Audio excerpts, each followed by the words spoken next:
Direktur Kepolisian Air dan Udara atau Ditpol Air Laut dipimpin oleh seorang yang berpangkat Komisaris Besar Polisi. Untuk tingkat Polres Ditpol Air disebut dengan Satpol Air, dan untuk tingkat Mabes disebut dengan Korpol Airut Bahar Kampori. Dari namanya saja juga Pol Airut. Jadi tugas mereka berada di perairan dan berada di udara.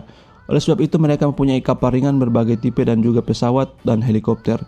Tugas Pol Air ini sebenarnya sama dengan polisi umumnya ya. Hanya saja ranah mereka berada di laut. Jika di darat ada Polantas yang memeriksa kelengkapan kendaraan, maka di laut ada Pol Air yang memeriksa kelengkapan dari kapal-kapal yang berlayar. Dan juga mereka mengawasi pelanggaran hukum di laut seperti penyelundupan barang atau orang. Kebanyakan orang yang ditempatkan di Satpol Air ini merupakan orang-orang yang lulusan dari pelayaran ya. Direktorat Perawatan Tahanan dan Barang Bukti atau Ditahti dipimpin oleh seorang yang berpangkat Ajun Komisaris Besar Polisi. Untuk tingkat Polres, Ditahti disebut dengan Satahti, dan untuk tingkat Mabes disebut dengan Bagian Perawatan dan Barang Bukti Biro Pembinaan Operasional Bahar Kampori.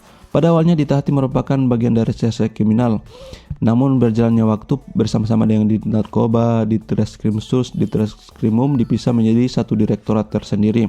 Namun sehari-hari direktorat tersebut tetap mempertahankan ciri khas Reskrim, yaitu tidak memakai pakaian dinas Polri, melainkan memakai pakaian sipil yang telah diatur oleh Perpol.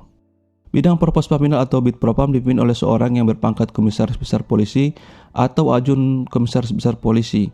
Untuk tingkat Polres, Bid Propam disebut dengan Unit Propam, dan untuk tingkat Mabes disebut dengan Divisi Propam Polri. Jika dilihat dari namanya aja, Propam terdiri dari dua unsur, yaitu Propos dan Paminal. Namun sebenarnya Propam itu terdiri dari tiga unsur ya, yaitu Propos, Paminal, dan Pertanggungjawaban Profesi atau Waprof. Tugas dari Propam ini adalah melakukan pengamanan internal Polri, baik orang, barang, dan bangunan. Ciri khas Propos Polri ini yaitu gampang kita lihat adalah dengan penggunaan baret biru langit dengan tali kor warna putih dan ikat pinggang besar warna putih. Dan memang ciri khas Propos di Indonesia ini adalah seperti itu. Propos juga melakukan pemeriksaan kelengkapan dan sikap tampang anggota Polri. Selain itu juga mereka melakukan penerimaan pengaduan masyarakat terhadap pelanggaran anggota Polri. Kemudian Paminal selain melakukan pengamanan internal, mereka juga melakukan penyelidikan terhadap kasus pelanggaran atau dugaan pelanggaran penyimpangan tugas anggota Polri. Watprof selain melakukan pengamanan internal, Watprof juga melakukan pelaksanaan penegakan profesi, menegakkan etika profesi, audit investigasi kasus anggota Polri, dan menyelenggarakan sidang kode etik Polri, di mana biasanya mereka berperan sebagai penuntut umum.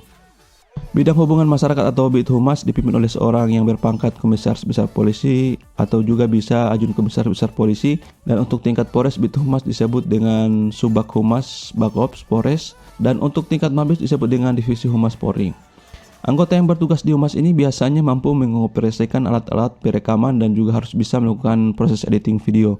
Mereka ditugaskan untuk meliput semua kegiatan kepolisian dan kemudian disebarkan ke media cetak maupun elektronik, termasuk di media-media sosial. Tempat ini adalah tempat yang sangat baik bagi konten kreator. Oh iya, dari semua fungsi-fungsi yang ada di kepolisian ini, Humas inilah yang mempunyai banyak jenis seragam dan sangat eye-catching dan modis jika dilihat.